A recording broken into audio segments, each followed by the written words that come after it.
Hello, I'm Tom Bremer, and welcome to News 6. This week, News 6 is a product of St. Joe's Elementary School in Tiffin, Ohio. Our parish started when our church was built in 1845. In 1934, the church had to be built because of fire, which destroyed the original structure. The fire started when lightning struck the 180-foot steeple. Little was saved from the first church, except parts of the altar and a statue of Mary carried out by parishioners. And now here's Michelle to tell you more about our school. St. Joseph's School has a Spanish program started by Mr. Gardner. The course began as an enrichment program for the students who were going to take Spanish in high school. The course in the beginning met after school 20 minutes a day, but today the class meets a regular 45-minute period. Students study grammar, vocabulary, and Spanish culture. Many of the 6th grade students at St. Joseph's School are collectors. Several of the collectors are outstanding and few are quite unusual. One of the most unusual collection hobbies was that of beer cans.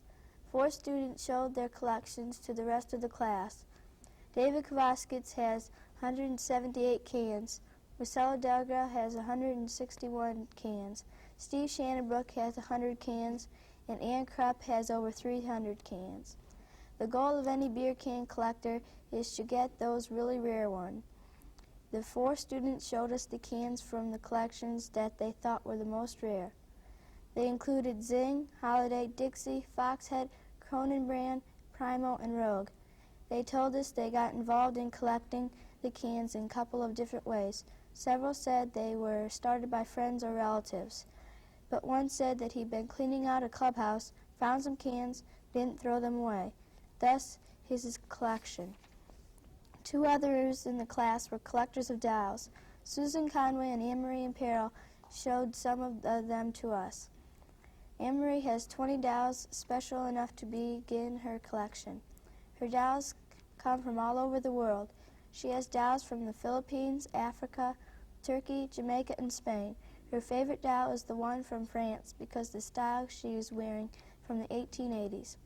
She also has American dolls, but each has its own costume, such as the Hawaiian doll, the Arizona Indian doll. Thomas Graham collects coins.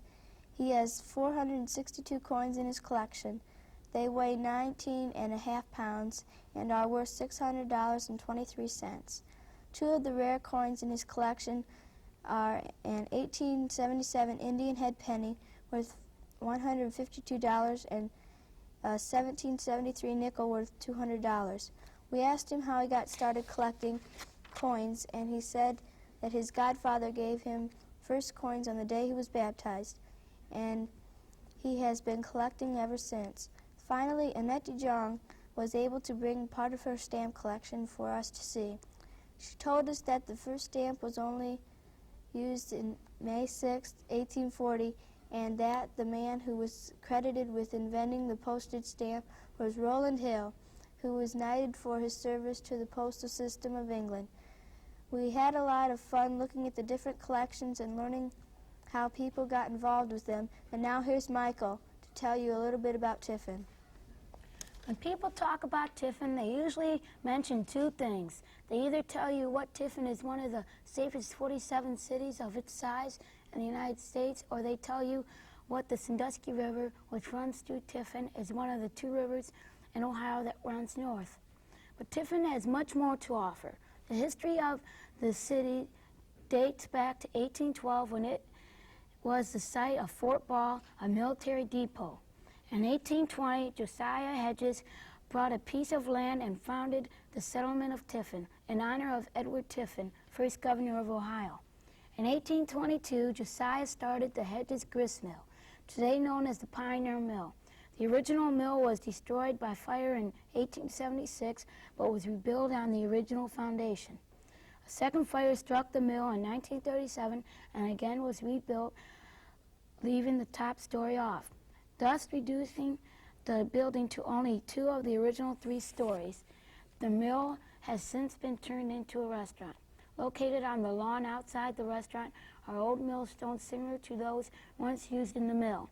At the mill is a display of old machinery and tools of long ago. A balcony at the back of the entrance way allows one to step out and view the water wheel, the ducks in the river, and the tail race of the mill. But the Seneca County Museum is the place to go if you want to know about Tiffin. The museum has many different items relating to Tiffin's past. There is a fire engine called the Adriatic Pumper, which was bought in 1868 and was used to help put out the fire of 1872. There's also a gun room. Among the various items, there's a series of guns made by a gunsmith in Tiffin. There also is a complete setting room display including chandelier and fireplace with all original furnishings. And now to tell you about the industry of Tiffin, here's Susan. The city really began to come to life in 1888 when natural gas was discovered in the vicinity. This discovery gave new momentum to the town's industries and new enterprises flocked into Tiffin. The Tiffin Glass Company is one of the oldest companies in Tiffin. For almost 100 years, the company has been producing glass of such high quality that it has become famous nationwide. Much of the glass is tinted different shades of blue, pink, amber, green, among other colors. The finest pieces are artistically hand-cut in different designs by very talented glass cutters. The National Machinery Company is located on Greenfield Street in Tiffin. The company was first built in Cleveland in 1874. Then in 1882, it was moved to Tiffin. The company designs hot and cold forging machines. They also make bolts, nuts, rivets, steering ball studs, electrical connectors, and pipe elbows. As well as these larger industries, Tiffin has a host of smaller industries. These include the Tiffin Pottery, which traces its history back to 1889 and has a production capacity of 1,200,000 units annually. And it also includes Schiller Distribution, which started in 1971, and they service retail accounts with such items as cigarettes, cigars, tobacco, candy, gum, and drug items. There's also the Ballwright Brothers Potato Chip Factory, which produces 2,200 chips an hour and uses 2 million pounds of potatoes just in the winter months alone. There are small family-run places such as the J&W Cider Mill, where you get 4 gallons from a bushel of apples. There are humanitarian businesses such as the St. Francis Home for the Aged and the Betty Jane Rehabilitation Center. There is also room for agricultural business. In 1940, the Seneca County Breeders Association started a stud service, and by 1943, 6,704 cows were bred. And now back to Tom for the final story. Before we leave, we must mention the undefeated St. Joe's football team. On November 14th, the team went to the Toy Bowl. The Toy Bowl is held in Toledo and is new this year. Our team played another team that won in another division. The final score was 6-6, so our team is still undefeated. Well, thank you for watching News 6, and thanks for all the students at St. Joe's in Tiffin, Ohio. Have a good day.